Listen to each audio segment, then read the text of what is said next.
Hello, welcome back to another fantasy football video. Hope everyone is doing well. We're only a day away from game week 6. So today we're going to be taking a little look at how the team does line up and the main captaincy decision between Haaland and Salah. If you're new around here, don't forget to hit that subscribe button. It really helps me out and is only a click away. So let's get straight on into this one. How does the defence line up? We've got Sanchez in goal, who's been absolutely just incredible so far this season.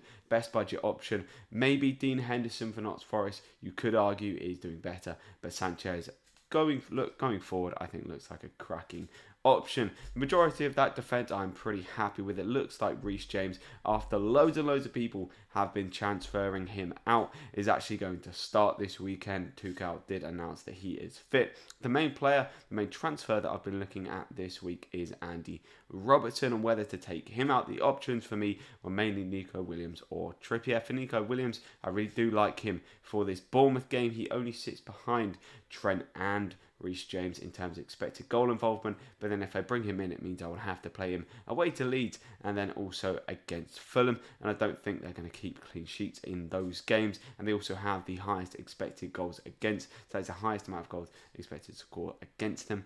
So yeah, I don't really fancy it too much, to be honest. And then it's Trippier, and for me it's a 50-50. If I had Trippier, I'd be loving him for this week, but for now I think Robertson does stay in the team. Then moving on into the midfield, Martinelli was brought in nice last week, and it was nice to see him pick up that 10-pointer, score the goal and get the 3 bonus points. Salah is still in the team. I know a lot of people are shipping him out. He got that 10-pointer against Newcastle, very lucky 10-pointer, to be honest with you. That second assist was just bounced off of his shoulder and actually cleaned up a few bonus points as well. But Salah not looking as good as he has in the past, so I definitely am considering the potential of taking him out in the near future.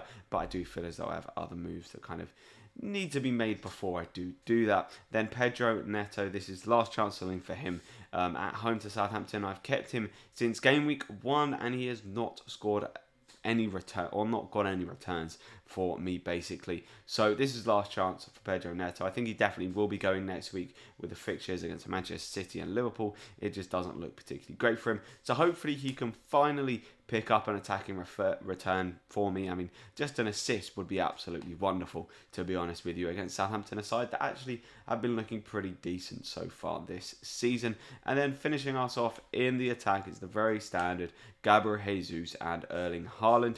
I mean, basically everyone has got these two in their attack. Some people may have the likes of Mitrovic, Tony and Isak as well, all three of whom I'm looking at and really do want to bring in at some point in the near future. But yeah, I mean, I guess the main discussion is, who do we captain? Do we go for Salah or do we go for Haaland? Now, the difference between them in the last game week, although Haaland did score a hat-trick, was actually only 7 points. So if you captain Salah in that game, you didn't actually lose out massively, but you still did lose out a little bit. There's a lot of debate over whether Haaland will start in this coming game week. Pep has come out and said that he's only 22 and that means his recovery time is extremely good, and he is only playing between 60 and 65 minutes, and obviously it's all speculation by everyone. You could argue that he potentially plays because he's 22 and he's only been getting 60 to 65 minutes, or you can argue that he potentially won't play because of the UCL. For me, I'm kind of in the boat of, I want to actually see Pep bench Haaland before I think about potentially moving the captaincy away from him, because then we know that there actually is the potential of Haaland being benched. So out of the two of them, I'm leaning towards Haaland, especially with the fact that if you captain Haaland and he blanks and Salah does very well, you will actually still gain in rank because Salah's effective ownership is below 100%. Whereas if you captain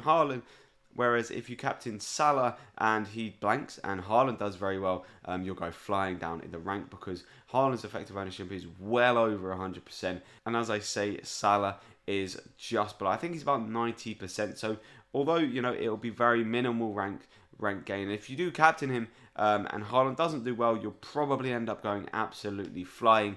For me, it's just a case of, protecting the rank a little bit, and also that just Haaland looks unstoppable, and he's also on to break Premier League history here. I mean, could he be the first Premier League player in history to get 3 back-to-back hat-tricks, or back-to-back-to-back hat-tricks even. I mean, I don't see why Pep wouldn't allow him that opportunity, to be honest. Obviously, the Champions League for Manchester City is massive. It's kind of the trophy that Pep really wants, and potentially after he does get, he may well leave. But yeah, I'll be going for Haaland on the captaincy. So it's been a very quick one today, just a quick little team selection ahead of game week 6. If you have enjoyed, please don't forget to hit that like button, hit the subscribe button if you're new around here, and I'll catch you in the next one.